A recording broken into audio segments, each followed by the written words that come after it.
What's up, guys? It's your favorite Q coach. Welcome to another student before and after. Let's go hop into this one. So welcome back to the channel, guys. If you guys are new to Kui Golf Japan, we do a bunch of videos like this every single week. So go hit that little red subscribe button, smash the like button, leave a comment, hit the little bell notification as well so you guys get notified every time we drop a video. And let's hop into the first part of this video. All right, guys, so getting into another student and before after swing. So let's go hop in how we change this particular student's swing. So with this particular student, it wasn't necessarily about changing their numbers too much, even though there were some numbers I wanted to change. But sometimes you get a student who has something in their golf swing, i.e. This player had a certain kind of loop in their golf swing that they really didn't like, that they wanted to get rid of. Now, in terms of changing the numbers, does getting rid of the loop going to change the numbers? Well, most of the time I see that it could and it can. This particular student, he was already hitting relatively okay shots, nothing like too crazy for his handicap level. His dispersion was pretty tight, his long to short dispersion pretty tight. Loft control was pretty good, nothing was really too crazy. But in terms of just a confidence level for the student, he really wanted to get rid of that loop because it was something that he's been trying to change, right? So this particular lesson, I think you guys are really going to like it because it was a pretty big change. And I think in terms of a confidence level, it just really boosted this player's confidence.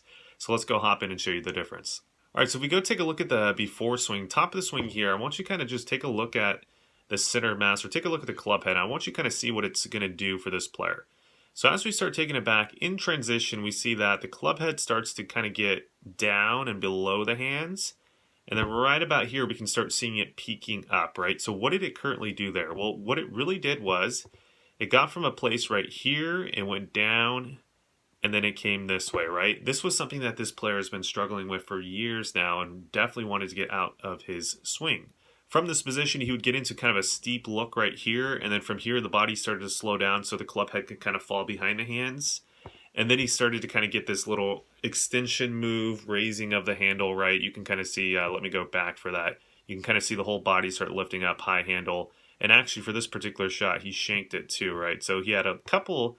He said he was hitting a couple shanks really on the range, but not on the course. But really, it wasn't necessarily changing his dispersion this time. Again, it was just giving this player the confidence to get rid of this little loop move so he can kind of have the confidence just to go out there and not have to worry about it, right? So let's show you kind of exactly how we did this. So if we go take a look at the after swing, the main change you're going to see is top of the swing is pretty similar, right? If anything, the only thing we really changed was the elbow position. We just wanted to make sure the elbow was a little bit more in front of this line that I'm about to draw here, just because, again, whenever we have a player like him who was kind of raising the handle, we tend to see elbows retracted behind the body as a big indicator that that might happen. And for this particular player, that was the case. So let me kind of show that to you real quick. So as you can see, one on the after, elbow in front, elbow behind, right? Pretty simple. Now from here, if you can kind of notice, as he starts coming downwards, we can see that we completely got rid of that little looping action, right? So now the club is actually falling, if anything, staying in line with the hands and not really deviating too much, right? Which is kind of our personal preference. It's not really shallowing excessively. It's not really looping the other way. It's kind of just staying in line with the hands, and then eventually it'll start to steepen and get in front of the hands. And that's really kind of the preference that we like to see. So if you can see the before it was kind of looping this way, right? Looping around and then up. Now it's kind of just moving straight down. And if we take him down to a position 5, we're going to see a massive difference in the way that the club shaft position is going to look. So taking him down to position 5, if we go draw the arrow, so before his club shaft was pointing somewhere inside the ball line, now he's pointing somewhere outside the ball line, right? Which is more of the club shaft position that we like, right? The reason why we like this club shaft position is because we tend to see that it allows the player to get into position to start steepening the club and then getting the club into a correct spot at P6. Now from this position, you can kind of see that the hands are going to start moving kind of outwards a little bit this way.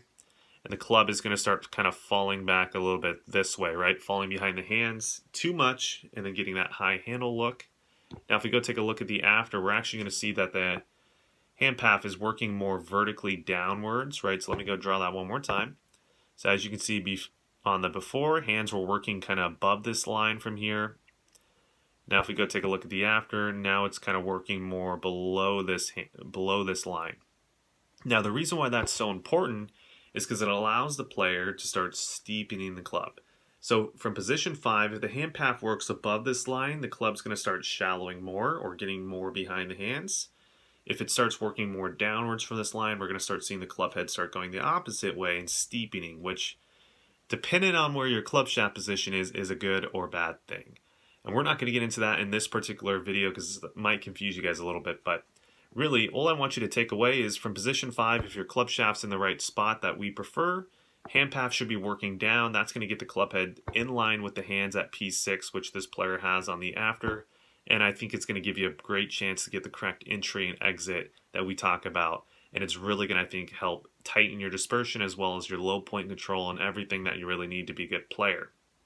Okay, from here, little shank move. From here, now the club's entering in from a better spot. If anything, too much from the inside, right, in terms of hitting off the toe, but definitely nowhere near a hosel shank, right?